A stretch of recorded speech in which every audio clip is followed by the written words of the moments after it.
mo malalaman, eh, asawa mo siya.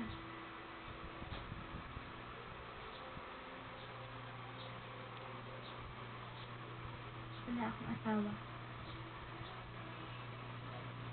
Wala naman sa Walton si Jonah. Pinasal siya. At isa pa, yung father niya, congressman namin sa Bacolod. Nagkakilala kami nung nag-summer siya dun sa may amin. Ayun, na-inlove ako.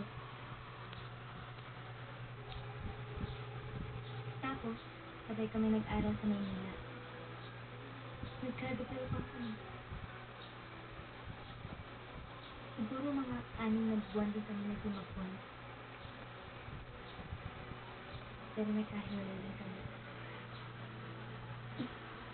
Bakit kayo naghiwalay? Silakan. Tapos,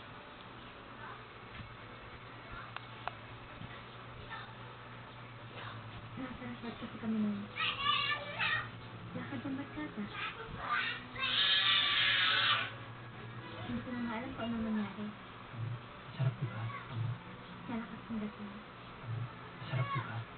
Hindi na ako nakapag-isip. Sarap diba? Walang tigil buong gabi. Sarap diba? tapos, Tapos nung sinabi ko sa kanyang buntis ako, kasi lang gulo. Wala naman ulit siyang tatandaan yung nangyari sa amin. ano sabi ng parents mo?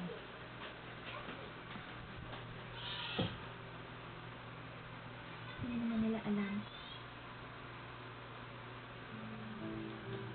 Kaya ako nagtatago dito. Hindi na kilalang father ko doon. Iubos niya ang pamilya pag nalaman niya ang ginawa niya sa akin. Mabuti tinuli mo yan.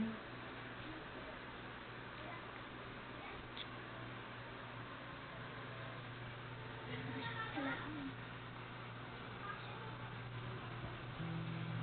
Anong plano mo ngayon? Pag-usapan ni Mama yung Chica Star yan.